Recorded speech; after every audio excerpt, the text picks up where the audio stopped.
Um, the big thing they're trying to push on Fox News is the tearing down of statues. And it is true. The other day, I think was it in Wisconsin? Madison.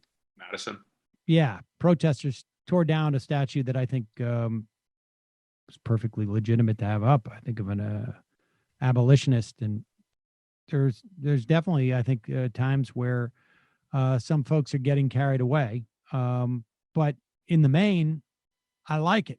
I think there's a lot of statues that do need to come down that are they're just homages to some people who don't deserve that praise for and for what they did to get put up there. Was just a way of intimidating at the time that it was put up, as a way of intimidating Black people. It's a way of saying to Black people, like, you're not welcome here. Be careful. What's going on here is that the population of this city or town, state, wherever it is, we're celebrating guys who were fighting to maintain slavery. Period. Ainsley Earhart defends a Lincoln statue, not the Lincoln Memorial, but a statue that is where Lincoln is basically bestowing upon a Black slave, sort of like in a godlike fashion, like he's bestowing humanity on him. And there is no sort of sense that the slave is anything other than chattel in this, in this statue. It's a bad statue.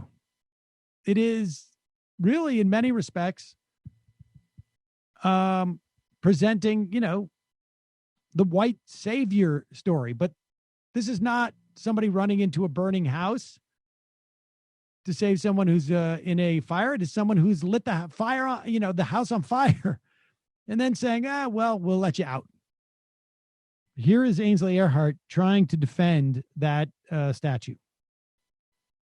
The president and Nancy Pelosi are saying, let's have discussions about this. And Just the president don't said, break the law. The president Don't break said, stuff. The president said, I can understand the controversy, but I can also understand the beauty and the one statue, the Abe Lincoln, the Emancipation statue, because he said the slave is getting up and the slave is coming out of that to join, for peace and for unity. So he says, I understand the beauty and the art of that, but maybe we take him down and we put him in a museum. Yeah. He said, let's just have a discussion.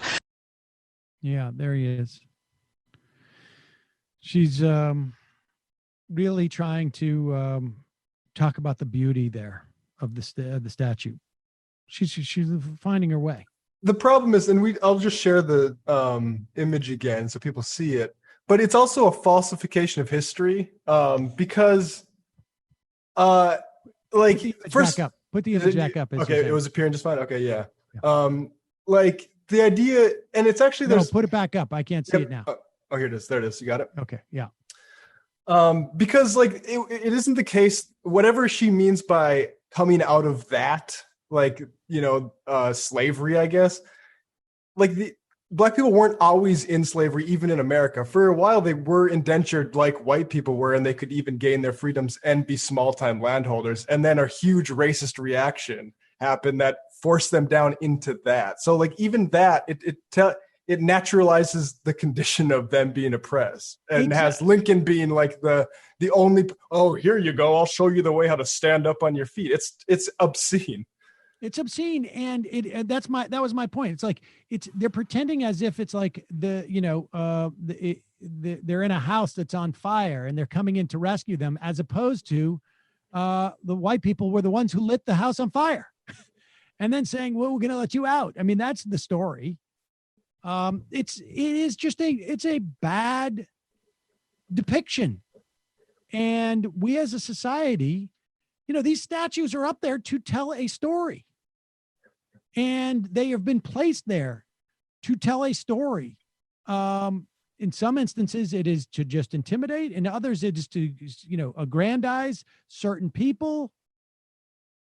And there are better, why they have competitions for memorials and whatnot is because some things articulate ideas that are superior to other ideas, and society in a day and age can make that decision.